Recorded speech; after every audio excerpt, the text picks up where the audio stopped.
So welcome everybody. It's wonderful to have you online.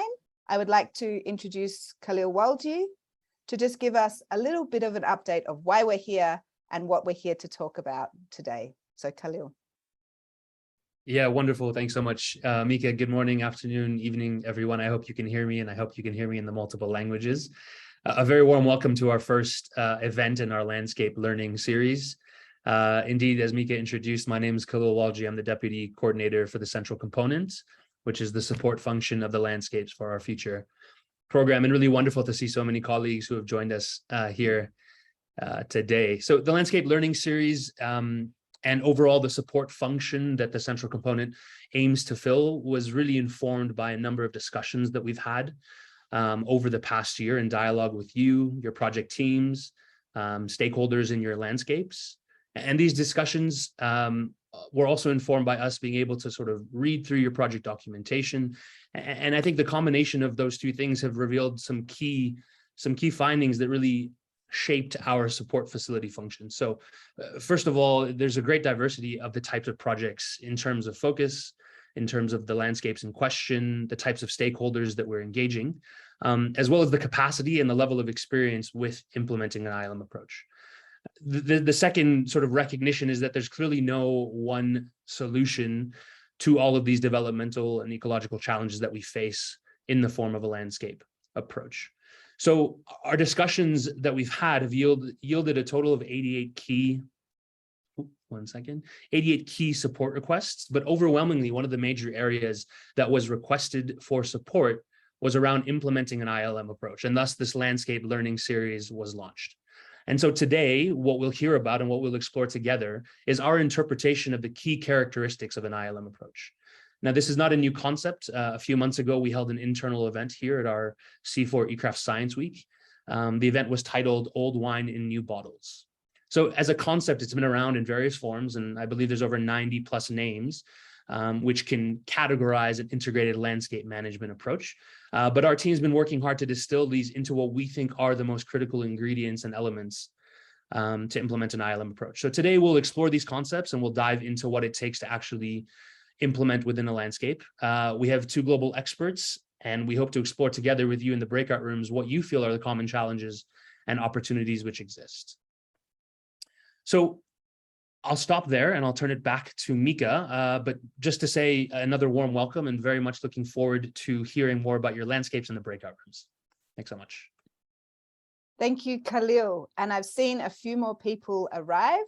So welcome to this first event of this series. My name is Mika Bourne. I work at C4 eCraft, and I'm really delighted to moderate this session. So we are now going to share the results. I think they're on the screen of the poll that we just ran. So just a quick review that we had the different regions, and we can see that most of our participants today are joining from Asia, South America, and the Caribbean, with many from Africa and some of the other countries, recognizing that we're inviting some of the INPA, the European Union, from Brussels. When we look at the types of landscapes, we're seeing a real emphasis on wetlands, mountains, coast, forest, rainforest, and others, so we have a diversity in there, and how people are describing a landscape. An ecosystem is definitely one that has received a lot of responses, as well as a territory, and then a socio-political construct, but really recognizing that a landscape is many things and defined in many ways by different people. So if you've just joined us, please introduce yourself in the chat. We're really looking forward to an interactive session. You can see on the screen the agenda for our 1.5 hours today. We've just finished going through the welcome and introduction. We're about to pass over to Kim Geheb to introduce Characterising an ILM, an integrated landscape management approach. And then Valentina Robiglio will be talking to us today about multi-stakeholder forums. And very importantly, we're going to have half an hour for breakout groups so that all of the different regions can come together by language group to discuss multi-stakeholder forums, how they're working within your projects and the challenges and opportunities. We'll have a report back, an introduction to the forum and some of the exciting ways that we can network, and then we'll be moving on to a wrap up. So just to the next slide, Khalil. for each of these sessions, and this is our first event, but for each of these sessions, we're going to be bringing in international experts that have a range of experience from across different parts of the world on particular topics. So we're very excited today, as I mentioned, to have Kim Geheb and Valentina Robiglio to speak both about an integrated landscape management approach, the characterization, and then to talk about multi-stakeholder forum.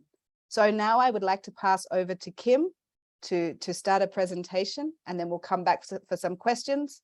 Feel free to keep typing your questions in the chat as we continue. Great, thanks very much, Mika, and hello to everyone, wherever you are in the world. It's a great pleasure for me to present a very brief introduction to our Integrated Landscapes Management, or ILM, as we'll abbreviate to, our ILM approach. I just want to preface my presentation by acknowledging that the 22 projects in the Landscapes for Our Future program come at ILM from very different directions. There's very significant variation across the projects in terms of how they understand ILM and what they wish to achieve by implementing it. Because of these variations, we've tried to frame ILM as broadly as possible, while still maintaining at the heart of this approach the key principles of ILM. Integrated approaches, as Khalil mentioned in his introduction, have been around for a fair while. The approach I'm about to describe draws on the literature of that experience, and of course, by the more successful examples that we can take from that knowledge. It also draws on C4ICRAF's significant global experience and expertise with landscape approaches. Now, my presentation today is going to be fairly theoretical, and I apologize for that, but there is a good reason for that, and that's because I need to be able to transcend all 22 of our Landscapes for the Future projects.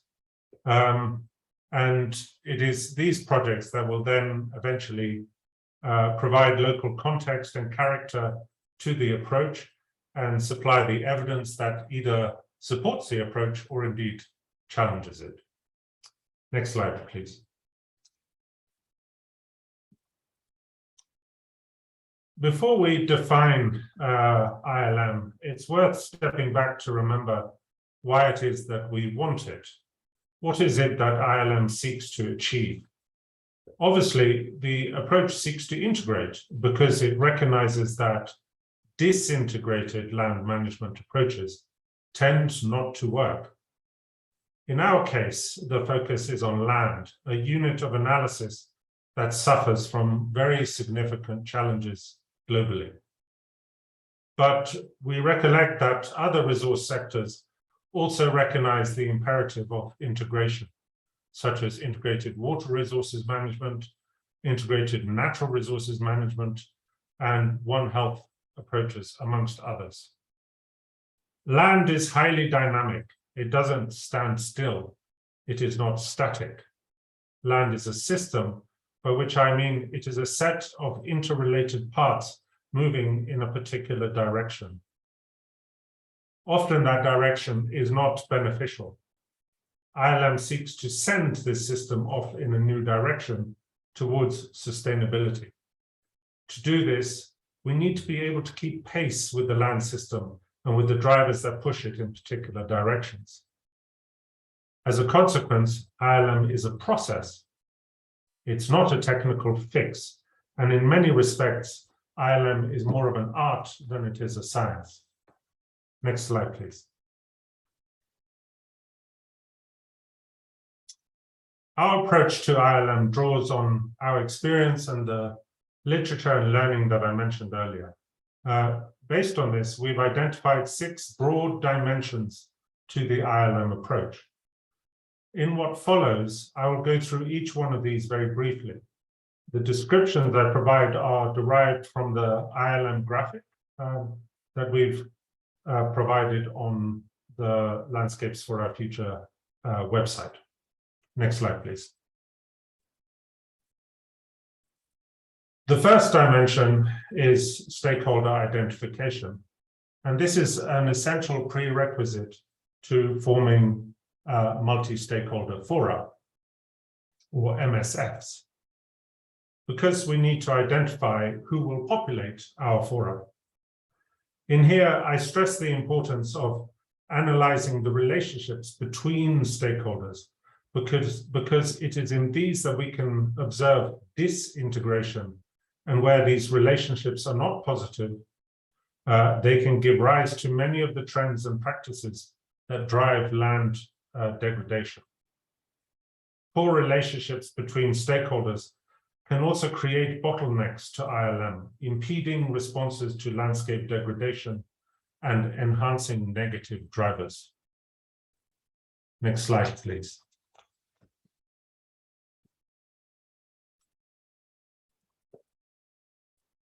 MSFs need to be safe because of the different levels of power in the forum.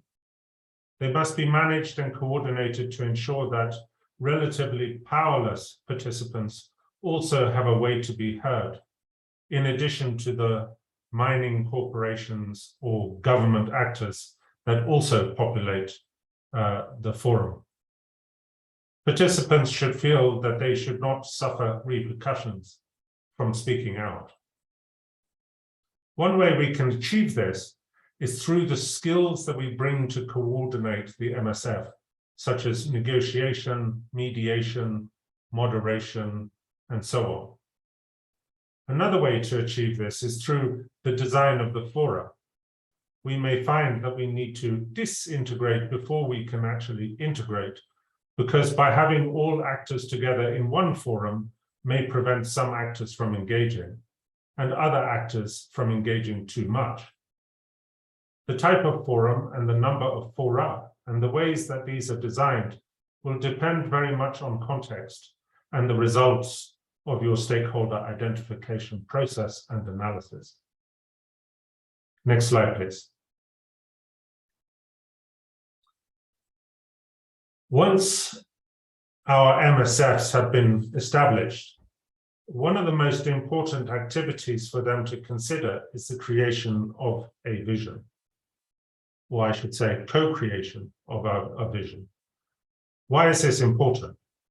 If the vision is co-created by both relatively powerful as well as relatively powerless stakeholders, then it becomes evidence of the effectiveness of the multi-stakeholder forum. A vision provides a destination behind which people and initiatives can organize themselves. It can provide strong incentives for buy-in, inclusivity. It can be a basis for collective action and a baseline against which trade-offs can be evaluated and common concerns identified. A co-created vision can be the single most powerful motivation for sending the land system off in a new and more sustainable direction. Next slide, please. When you were developing your proposals for the LFF actions, you will have been asked to identify the ways in which your action will be sustainable after it has ended. Institutionalization is, of course, a clear way in which this can be achieved. Here, we look eventually to ILM processes being turned into some kind of entity, or perhaps deriving sustainable funding, or having associated staff. Institutions can become a source of identity for their participants and a clear institutional mechanism for achieving integration. Next slide, please.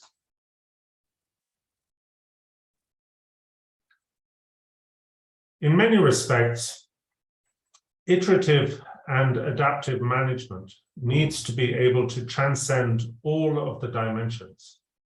It is a critical and cross-cutting characteristic of ILM. At the beginning of this presentation, I spoke about the landscape as a system. Systems can be, and usually are, highly complex. Our ability to address complexity calls for institutional flexibility. What does this mean? For example, we might discover that what we are doing now will not achieve what we are aiming for, and so we alter our strategies for achieving it. This indicates our adaptive capability. We need to be able to encourage what we call institutional nimble-footedness, the ability, if you like, to dance by incorporating into the design of ILM projects learning capabilities that may result in a project changing course if it is deemed necessary. Much of the complexity that I mention here is to be found inside our multi-stakeholder fora, but also outside of the fora in the real world. Really, the only way to address this complexity is to incorporate into the design of our ILM initiatives the flexibility to adapt to these and to change our implementation in response to them. Next slide, please. Finally, technical solutions and tools. By themselves, these do not necessarily generate ILM, but when implemented in conjunction with some or all of the other dimensions, tools and technical solutions are an indispensable ingredient in ILM success. They may include toolkits, capacity building, technical inputs, and deliberation. Technical tools enable us to observe whether or not we're having the desired impact on the landscape. They provide the evidence needed to inform MSF decisions, and they can propose the pathways and applications we need in order to remedy problems. So that then was my presentation. Final slide, please. Thank you very much for your attention, and I hope to be able to respond to your questions and comments in the chat. Thank you. Thank you so much, Kim. What a great presentation and a nice way to start us off. I would like to just pause for a moment in case there are any questions. People may still be thinking, but if there are any questions, please either raise your hand and we will make sure that you're unmuted, or put a question in the chat box. If there are any right now, we can go to them. Otherwise, we can always come back to this discussion after the second presentation.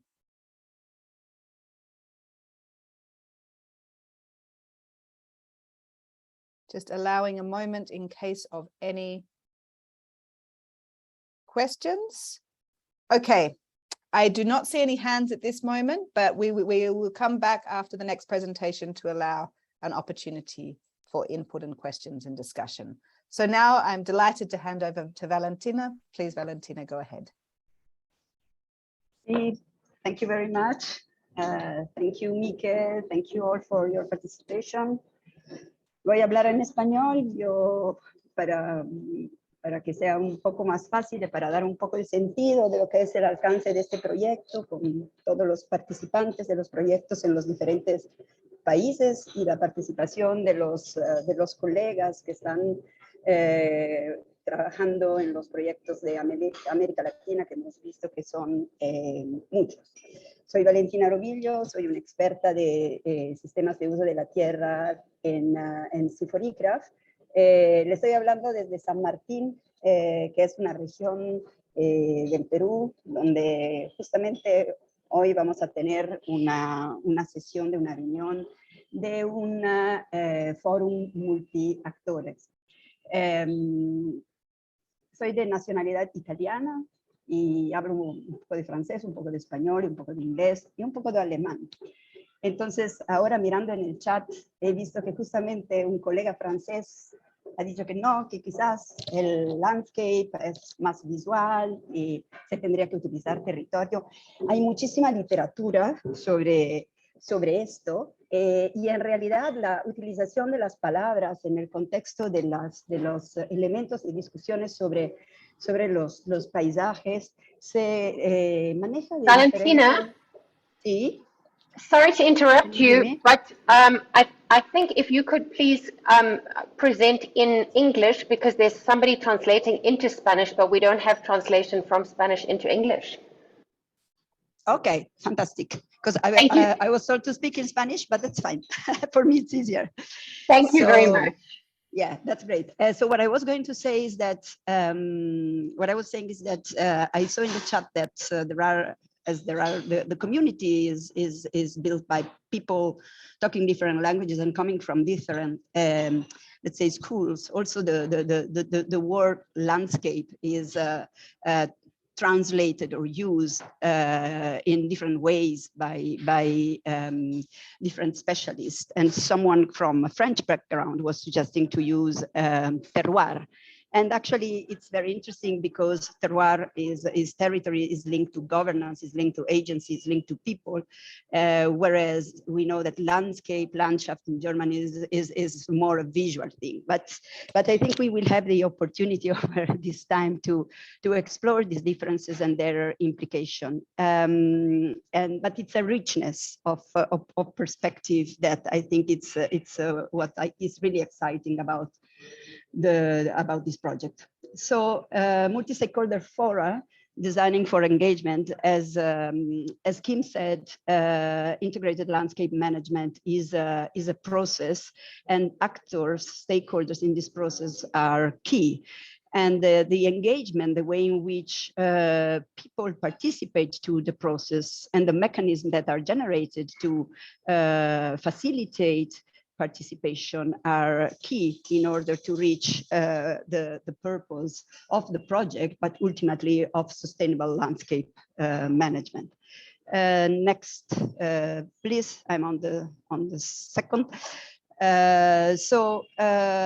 Multi-stakeholder fora or forums, it's more in English, are central to integrated landscape management, and because these are defined as a space, as an ideal space in which stakeholders can interact, can negotiate, make decisions, learn, plan.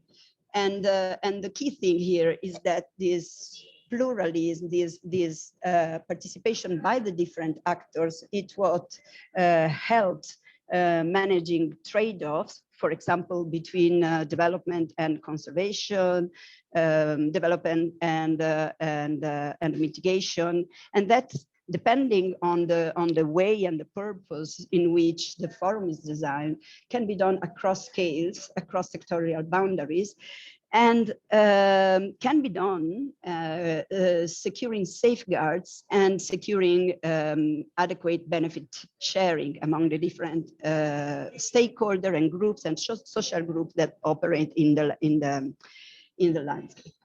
Next, please. So who are the stakeholders?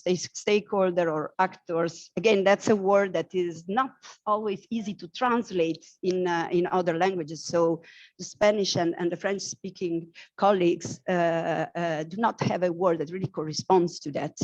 They are actors that have an interest on a particular aspect, so on an element of a decision, and they can be individuals, but in general, in multi-stakeholder fora, they are representative of groups or of institutions who makes decision or can influence decision, or they are the groups who are affected by those decisions that are taken in the landscape of intervention.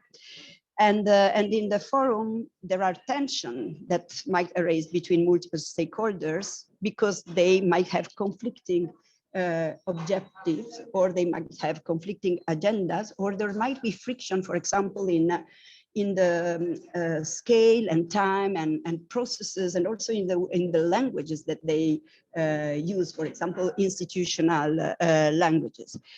And the multi-stakeholder fora help generating, reducing these potential frictions and conflicts, managing them, and generate synergies and articulation in order to achieve outcomes. But what is also very important is the fact that the management of the participation, if properly facilitated, can really unlock people's potential to cooperate and innovate. And that is a very creative process. And as Kim said, and that integrated landscape management is a process and is an art. I think that the art is very much in how the forums are managed. And so how do projects, how do projects use multi-stakeholder fora? So actually, multi-stakeholder fora can be used by projects in different phases, starting from the designing, from the more implementation. And it depends on the project program. It depends on the theory of change and where the forum is located along the theory of change or the logical or within the logical framework of the project. And it might change. So the way in which the forum are implemented, the scale and the governance level that they address might change depending on their purpose. For example, what we see is that often we have a multi-stakeholder fora, or we might have in the project, that's what we are already seeing, forums that are not called like that, but they actually function like that. For example, for planning, or we have committees, steering committees of projects that are managed like that, roundtables. All these are spaces that can be managed and can be turned into opportunities for multi-stakeholder interaction. And then it can change the way in which the forum is used in relation to project goals and the logic of the project. For example, enhancing the capacity for inclusive decision making, or responding to the need to for scaling, identify sustainable land use practices, land use planning, as I said, enhancement of participation in the case where there are minorities or indigenous group, or more marginalized groups, or integration of governance level, like for example, across sector, the agricultural one with the forest one, or the environmental one with the financial one. So the generation of this space of governance. So it's not a single definition or a single modus of operandi. It changes depending on the project and on the landscape in which the project intervenes. And that's very important for you in order to be able to recognize what are the spaces within your project in which you can reinforce the intervention by focusing on the management and implementation of multi-stakeholder forum and on the facilitation of the forum. So what are the determinants of multi-stakeholder forum success, and what that does determine an adequate engagement? As you might imagine, as we have many different forums or types of forums operating in different landscape, the re-experience is also in the literature, but there are plenty of reviews and studies and manuals have identified key elements that you should consider more as principles. It's not a dogma, it's not prescriptive, but you might find some of the key ingredients that can be applied then to the forum in your project. So key elements that define success is the fact that stakeholders participate. Participation is key, but that participation is of quality and it is maintained over time.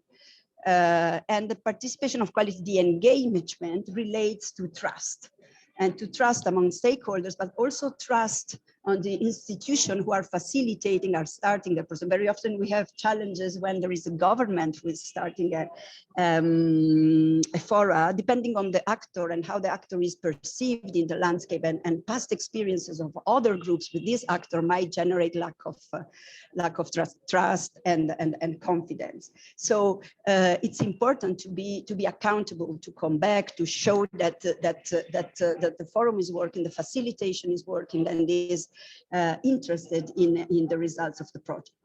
And of the forum, sorry. And then the capacity to develop a shared vision through reflective processes and support adaptive management. That's also key, and that's very much related in the way in which the forum is managed.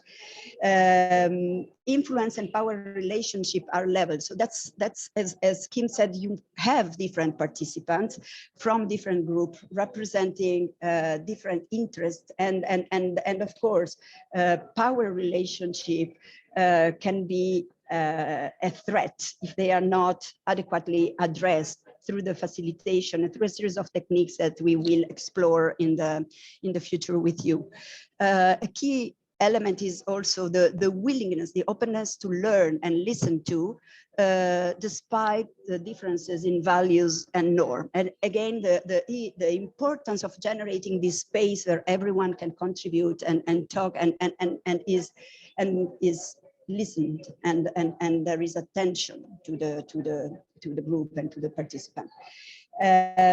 Sixth element, the information that is used to make decisions. It's very important the way in which the information it is used, who generates it, how can you integrate different types of knowledge, different type of paradigms of knowledge, so that the differences among stakeholders is recognized and this common space is built, and that integrating knowledge can build new knowledge and innovative processes. And another important element is behavioral changes. So the fact that participants and group stakeholders who participate to the forum start to change the way in which they see things. And the determinants of all these aspects are the one on the right of the slide. So it is key who organizes and facilitates. This means that when we organize a forum, we have to ask ourselves, who are we? Who do we represent? The legitimacy we have. There are a series of questions and that we have to be conscious about, because they might generate issues in the way in which then the forum will operate. Efficient preparation, that's again, it's very important. It's not efficient only from a technical perspective. It's really understanding the context, understanding the contextual elements that can jeopardize or can actually exacerbate some of the problems, or opportunities to make the forum work better, accelerating certain processes. Coordination and communication, build trust and accountability. So this importance of coming back, calling, showing that you are present, and that people count, that participation is important. The learning interest in the preparation, and then key is the monitoring and assessment of how the forum is progressive, and that has to be done by the participants. It's something that has to be owned, the monitoring by the participants, so that builds also a vision about how the process is progressing and allow for adjustments through learning. And the other key element is the openness to fail, to the fact that we can learn from failing, and we can and it's really the monitoring that allows us to identify some failures and address them. So next, please. Challenges and risk. Some I already mentioned them. When we see forum multi-stakeholder platforms in project proposal, we have to make sure that it is not just a tick box exercise, so that it is not just there and that at the end of the project some stakeholders meet, or at the beginning, but that the process is not then nurtured by the activities and through the participation of the different stakeholders. So it's quality, right? And then depending on the project theory, the MSF might, there is a risk that it is top down. If we think at ecosystem, at complexity, at knowledge about ecosystem, very often some of the stakeholders might feel excluded by, for example, by numbers, by tables, by maps, by the way in which the knowledge is presented, and so there is a power in the way in which we present the data. So we have to pay particular care in reducing that risk, because otherwise the process will not be inclusive, and you might exacerbate differences and inequalities. So different and inequalities can also be exacerbated through the way in which the project is managed, but also because they are part of the landscape. So we have to understand them during the preparation phase. We have to be aware of that so that we can build a strategy to address them adequately. Understanding cultural norms, values, tenure security, all the elements that can then influence the way in which the stakeholders will participate. That's something that has been we need to take in consideration when preparing and when designing the process. And then another important element is the time that is required for change and the fatigue that the participation can generate. We know that now, as multi-stakeholder forum platforms are a little bit of like the daily bread, very often our stakeholders participate in two different forums, so they get tired. They have meetings every day, and every meeting is a multi-stakeholder forum. So we have to understand the actors and the stakeholders and the way in which we can address the risk of their fatigue. In relation to the time required for change, we have also to consider the turnover of the actors. Like when we work like with public institutions, very often you have different people who are appointed, and that makes the process unstable or unsustainable. So be aware of all these different elements and how they operate in your landscape. So multi-stakeholder forum is not only about facilitation, invitation, and having people participate. Is really about planning for the events, planning for funding, planning for having enough time, enough capacities for facilitating, and enough resources. It implies organization and coordination, investment in understanding local context before starting the process, also as a part to start of the process of understanding your landscape and stakeholder circumstances. Key are facilitation capacities, the skills, the tools, and what is very important, as I was saying, is the way in which knowledge is built and co-generated, and that requires transdisciplinary teams and also teams with members who have a facilitate to connect, to bridge people and stakeholder and build this sense of not being threatened. And then the type of actors. So it's very important to understand who do we want to have at the table. Apart from the actors, the institution that we identify, we want to make sure that we have implementers that we might not want to have the director. That depends on the scope of the forum. But very often, if we want to make decisions, or understand things, we need technicians, we need implementers. If we want to institutionalize something, we need directors. So there is not a single way to identify the actors. It depends on what is the scope.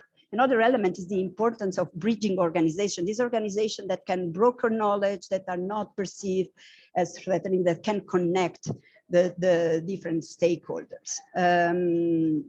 Then the capacity to listen, learn, and change. That is something that it's difficult to be built. Not all the stakeholders have that. They might be, depending on the agenda, very, very defensive or not being interested. And that's, again, it's a good facilitation is insisting it takes time to show how important it is to listen, and that there is always the opportunity to learn and change and co-design change.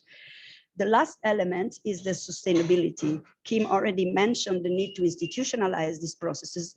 And it's important to get them institutionalized. It's important to assign a proper budget to invest in it and plan for the long term, also for the way forwards when the project will be finished. So the forum has to become part of a wider process. And that's a key element to be considered if we then want to be successful and transformational in the longer term. So thank you very much. I hope it was not too theoretical. We are starting, so it's still a challenge. But I hope that through the question and then the breakouts later, we can get more close to your realities.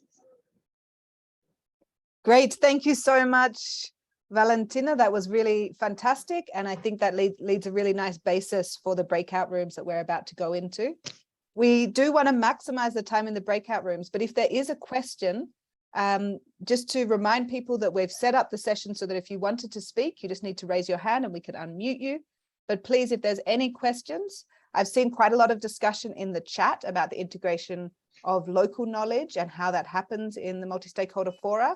Kim, I'm not sure if you wanted to add anything onto what you've already written in the chat, but please, if you do, go ahead.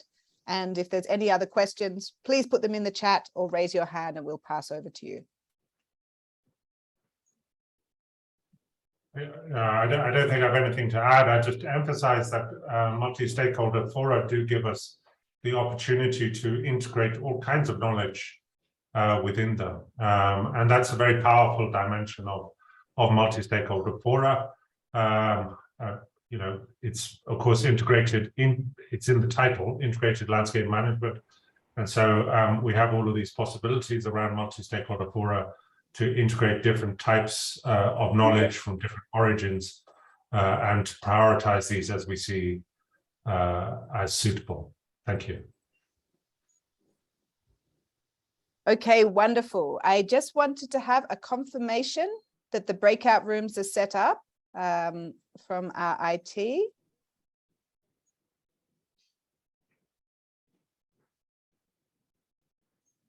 Confirmation, please. Yes, the breakout rooms are ready. Okay, so if they could be opened now, what we'd like to do is really spend the next half an hour or very close to half an hour where we're going to be talking to each other about the multi-stakeholder fora in the projects that you're working on. We're also going to be talking about some of the opportunities and challenges associated with them. We've set up the breakout rooms so that they are by language. So there will be one for English, one for Spanish, combining Portuguese, and one for French. If you're a communications focal point, we would ask you to stay in the main room and we will have a session on communications in the main room. So the way that you go to your breakout room is you open the breakout room option at the bottom and then select the breakout room that you would like to go into.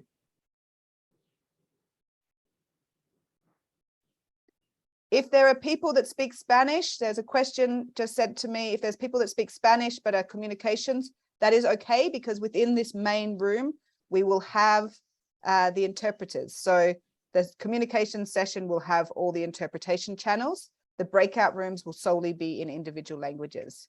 Can I have some confirmation if we're able to see the breakout rooms to be able to choose? The breakout rooms are open and colleagues are moving from the main room to each of the rooms. Wonderful.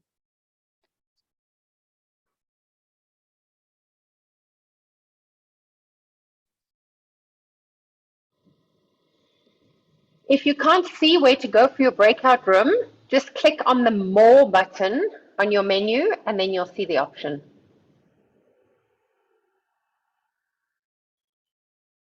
Thank you, Dominique. That's the 3 buttons at the bottom where it says 3, there's like 3 dots and then there's more. I can see that many people have joined their rooms, though we still have quite a large number in the main plenary. So please go to More, select breakout rooms and choose your breakout room based on language: French, Spanish, Portuguese combined, and English, with communication focal points in the main room. For Portuguese, we're combining with Spanish, but we have a Portuguese speaker in the room so that they can translate between if there's any challenges. So we're combining Spanish and Portuguese. I can see that there is still quite a few people in the main plenary, so please select your breakout room. And then I'm going to hand over to Dominique Leroux, who's leading on our communications, to facilitate a dialogue here on communications. And so the interpreters, please keep going in the channels in the main room. Dom, I'm going to hand over to you, but maybe every now and again, you could just remind people that if they're not a communications person, to select a breakout room so that they can go to the discussion on multi-stakeholder fora. Thank you. Over to you. Dom, just wanted to interject really quickly. The colleagues that go to the breakout rooms, they're automatically able to unmute, but because you're remaining in the main channel, you'll still have to unmute everyone individually to be able to dialogue together in here. Okay, okay, Yeah. Great. Yeah.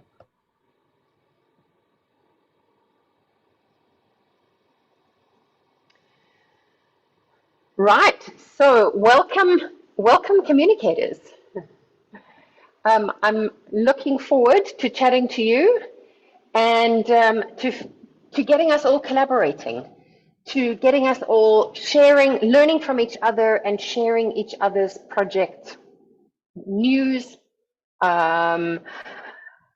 tools and enthusiasm. So as a start, let's see who's here. Who's here in this chat?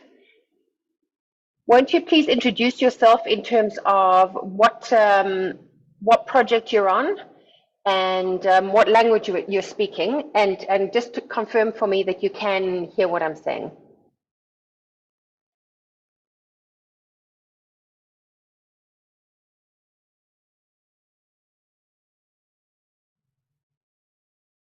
Anybody? Anybody? Do we have any communicators here?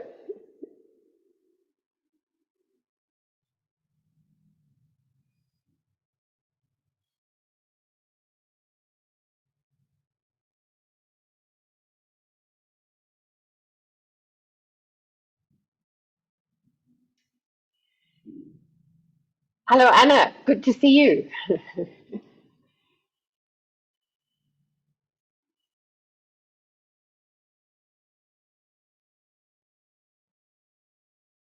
Do we have anybody else on communications teams? Anna is here from Central African Republic.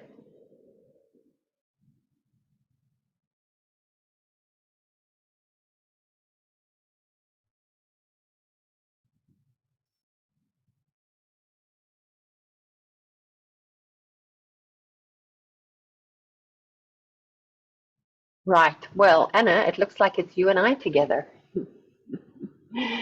Hi,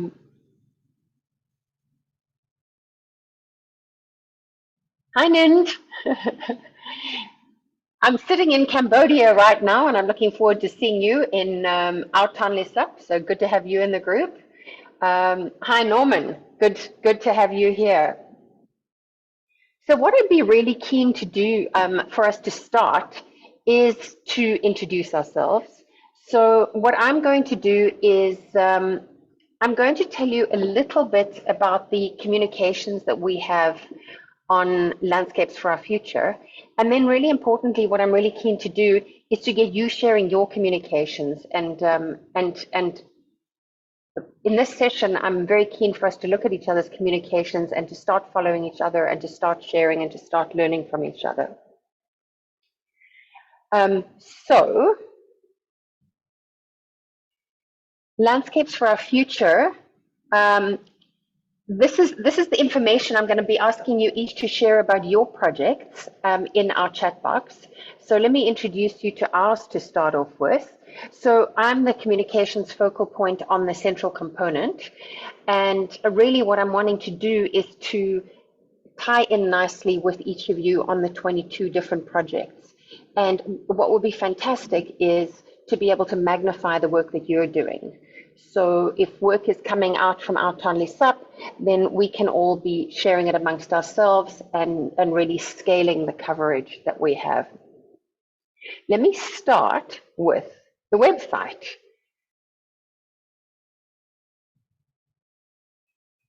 So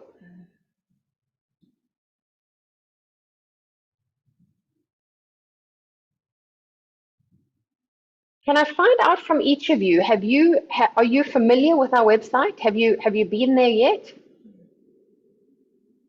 And have you noticed the translation?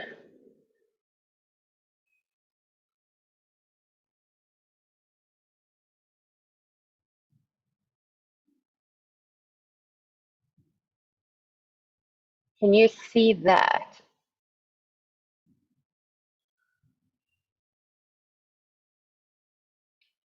Oh, I'm struggling to share. Let me share with you now.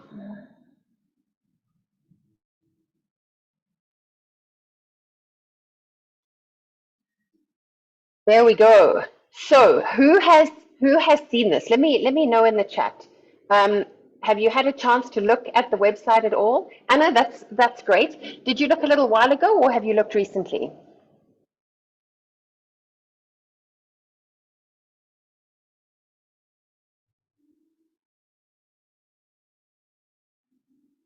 That's great. And Norman and Nind, have you had a chance to have a look at the website?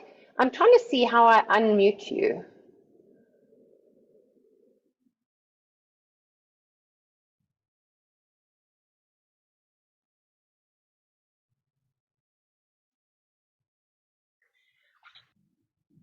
Just click on ask to unmute. Where? Over the person and then just ask to unmute. Ah, okay. Perfect. Thank you. That's great, Norman. And so let me take you through what we've got on the website, because we've had some changes that we've made recently. So what's key is that we actually have a little bit more content that was there before, which I know will be very, very welcome. And we're really wanting to be populating things continually and enabling you to share. So here, for example, is about a recent trip that the central component did to Kenya. Now, I would love to be sharing photographs and stories like this from your projects. So what would be fantastic is if you could contact me when you've got news, and we can collaborate and we can work together on how to cover that story. So it's not that I'm saying that you need to send a fully formed story, but let's work together on getting your projects on the website and for us to be sharing from there. So if you do have a story that you want to share, let's be in contact and then we can talk. You know, potentially I can you can put me in contact with people to interview. We can work together. We can collaborate. And what's important is that the website is now in multiple languages. So the bulk of these are being translated. The only page that's not 100% translated is the forum. But let me just take you through it because this might be a really useful resource for you when you're sharing and explaining to other people what your project is part of. So if you want the basic information, it's really, we've got some good succinct summaries here about landscapes for our future, what are landscape approaches, and this is a key one because here we're talking about integrated landscape management, but what is that really? So this is a summary of what Kim was going through earlier, and maybe do you guys want to just tell me in the chat box now, this concept of integrated landscape management, do you have a sense that people understand what it is, or do you think that that's something that we need to be explaining more to our audiences? What is the sense of it in your countries?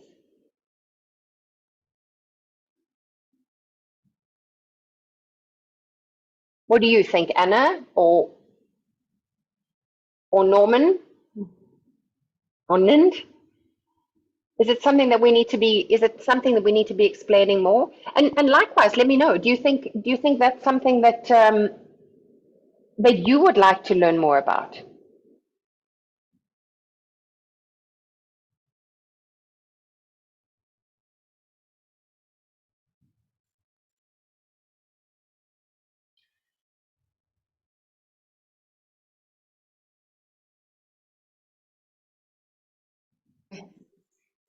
Do you want Hello? to? Hi. Go I'm ahead and sorry. let us know. Yeah, I was texting a lot. I was going to say that I would suggest that our project coordinators needs to get more information about the concept, the terms, and the components, since I would say that everyone is just managing their own landscape concept. So I would say this meeting is so useful at this moment, and even for us as communicators, because we need to manage different landscape concepts according to the donors sometimes. So it is better to align our narrative to what you are explaining us today. Yep. And the others, Norman, Nind, what do you think? Would you personally value sort of more tools that can help you explain what integrated landscape management is? Hello, can you hear me? Yes, absolutely. Yeah, so I think that I do really need those tools as well. Conservation area is actually quite new to me, and I only learned all of these when I actually joined the organization myself. So when I plan social media posts, let's say for the Out and Lesa project, Yeah. I keep in mind that a lot of other people, they don't really know the technical terms and everything. So a lot of it is from my own experience. When I post, I try not to be too technical and would love to share more technical sides of things with the general audience. Thanks.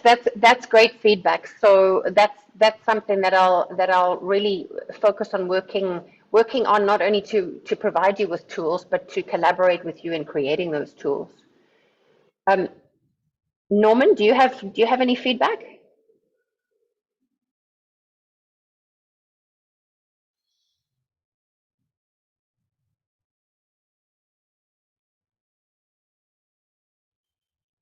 Okay, well, in the meantime, what I'm keen to do is just show you a few more of our resources, and then I'm going to ask you to post the same list of your resources in the chat. So yes, here's our website, and as I've said, we've got this news page, which is now being populated in a range of categories. So at the moment I'm uploading, for example, a range of publications. At the moment I'm particularly focusing on multi-stakeholder fora, academic papers, info briefs, and so there you'll find some resources. In terms of explaining to people, I found this particular one, this info brief here, something that's really useful. And then, once again, something like, we've got an article here on what is net mapping. That's something that's referred to when we're doing our missions. And here's a publication that's kind of what we sort of said is an oldie but a goodie. Bear in mind that I also come at this from a communications and a conservation background. So I've also been having a look at I've got a lot of learning to do myself, and I've found these resources really useful myself. So under the straight news category, that's where I'm really keen to be providing a lot of content from your projects that we can all be sharing. So likewise, if you come across publications in various languages or that have come out of your projects that you think would be useful, please will you let me know, and we'll make sure that they put on the website. Then also just, when you are referring, potentially if you're referring to media, if you're sharing on Facebook or anywhere else, just so that you know, we've got a project page here for every one of the projects. So for example, There's our Cambodia one. And so if you are wanting to share information, you know, sometimes you'll be sharing your own website if you have a website. And if you don't have a website, you've got a page here that you can always share, and it shares really nicely onto Facebook, onto Twitter, etc., etc. So please also just let me know if there's anything on your country page that I should be changing. If there are any logos that need to change or any kind of information, just give me a shout, and then I'll be able to change that for you. In addition, we've got Landscapes for Our Future YouTube channel, and I'm also trying to put up some useful educational material here. So I want to highlight this one, the 6 characteristics of integrated landscape management, is sort of a quick summary of what Kim was talking about today. So I think you might find that useful as an intro. And I'm busy working on the French translation, and then after that I'll be doing a Spanish and a Portuguese version. And we'll also be putting up, so there are a range of talks here that you might find useful. From a previous event, we're going to be putting the talks up here. If you've got videos, I would love to be adding them here. I'm very aware that everything we've got is in English, and I'm keen to have more. We're on Twitter and we're on LinkedIn. Our LinkedIn space is our most active social media space. So I would absolutely love it if you joined. Now I'm getting a notification that our breakout group is soon going to be over. So can I ask you to put this information in your group, in the chat? Please will you put your website name, your Facebook, your LinkedIn, your Instagram. And what I'm keen to do is for each of us to, straight after this, go on and to follow and to share with each other. So will you right now in the chat put your project details?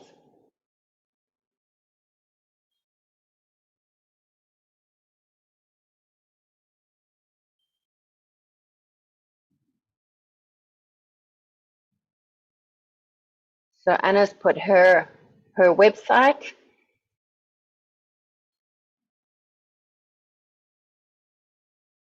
Mind, does your project have a website? Do you guys have, what social media do you have?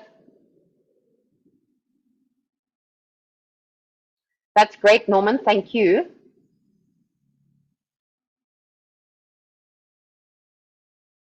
And any social media for your projects that we could be following?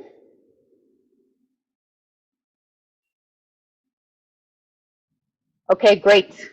Nind, we're going to be, I'm going to be jumping on there and liking and following and sharing. Okay, okay, not a specific one for your project. And Anna, are you finding that your partners are sharing, or it's primarily WCS that's doing the sharing?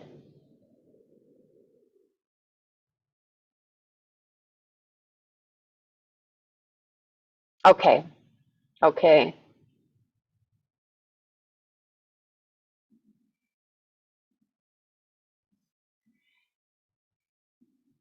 What's your hashtag? What's your hashtag? On the subject of hashtag, anything that we're sharing in terms of landscape for our future, we're sharing with our landscapes. So please, will you add that to anything that you're sharing? And that indicates that you're part of this larger Landscape for Our Future program.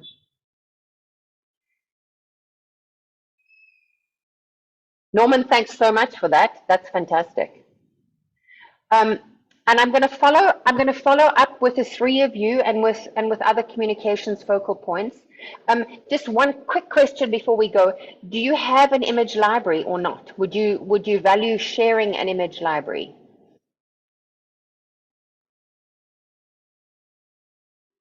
Because of course that's something we all need these days, isn't it? We need the resources. We need shared visual resources. So if you can just quickly put in the chat, yes, we've got a good image database, or no, we don't.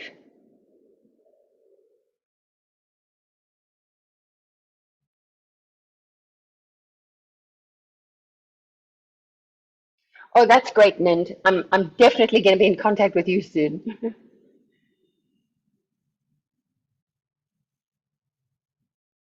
And okay, great, great.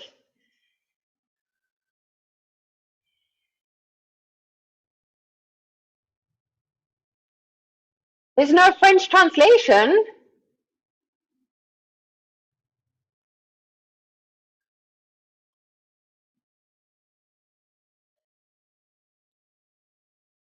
Right. Thank you so much for communications team. I think we're all coming back into the larger group, and I'm looking forward to chatting further with you. I think we've got a lot to share and a lot we can do together. Okay, so I'm going to give them about 30 more seconds and then I'm going to be closing the room. So you have a few moments. You might want to take down the screen. Don will go to sharing as soon as we get back. Okay.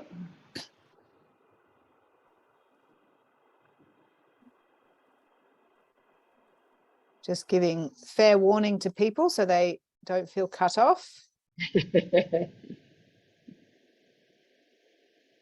And I'm closing.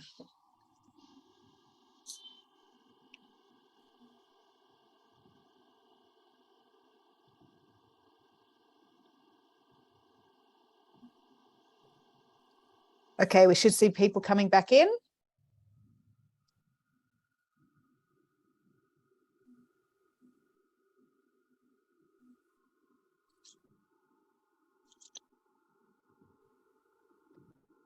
Welcome everybody back into the room. I'm sorry if you were cut off mid-sentence. It always seems to happen with these breakout rooms. So welcome back in. Make sure you're still on the right channel for interpretation. And as we have the rooms closing, I think we've almost got everybody back in. We're going to go for some brief feedback from the different breakout rooms. I'm just giving it a few more moments. I can see people still pouring back in.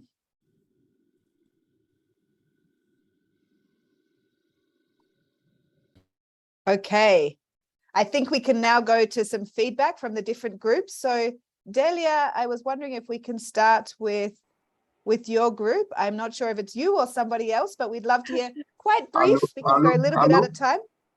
Yes. Allô? Vous m'entendez? Yes. Okay, Delia, please, over to you. Okay, so we are a big group in the English group. We didn't have much time, but here are some of the things that the group discussed. So basically, MSPs are faced with different challenges, and of course, the project teams are also faced with different challenges in facilitating these MSPs. So one of them is that, okay, and there are different types of MSPs, different focus. So for example, Central Highlands, it's a commodity focused MSPs. So the challenge is then how then this commodity focused MSP relates with other types of actors beyond the coffee system.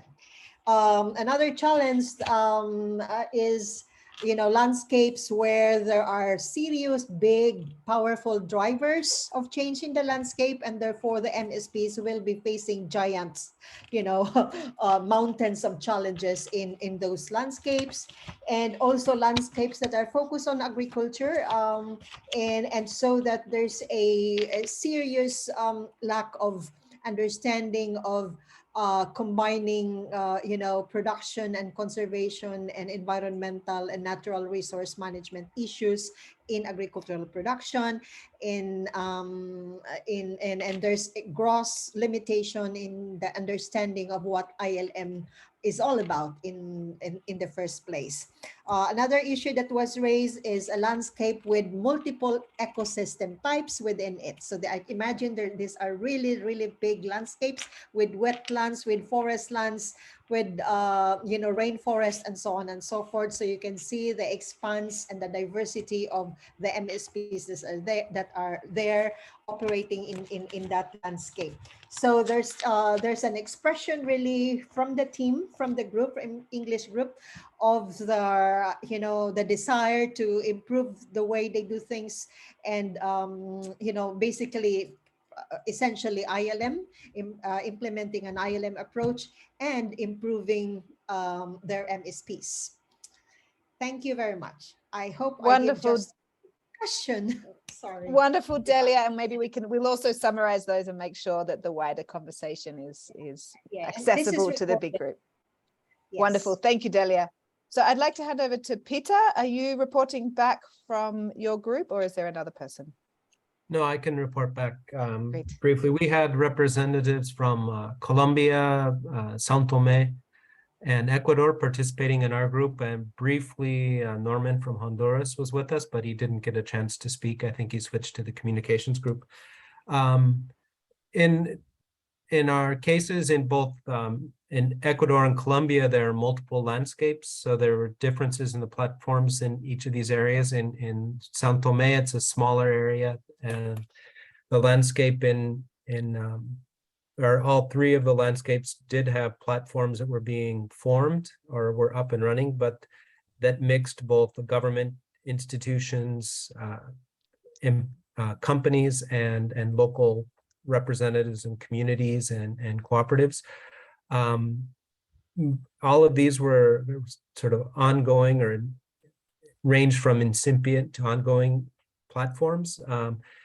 But all of them also reported that there were some issues with cooperation or conflicting interests between people using resources in protected areas or not having shared visions or goals. But in all three cases, the projects reported that they were working successfully with these groups. But we were cut off when we were getting to the last question on opportunities, so we didn't have time to talk about opportunities for moving forward. But it was interesting reporting back from each of the three cases that were discussed. Over. Wonderful, thank you so much, Peter. And now moving on to the last group, Raphael, who is going to report from the French-speaking group?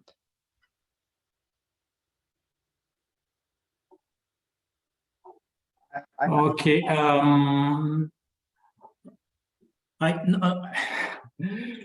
It was interesting in terms of discussion, but it was also too short. Don't have enough time, so. But I will hand over to our colleague from Econocam project to share with you what we have discussed. Wonderful.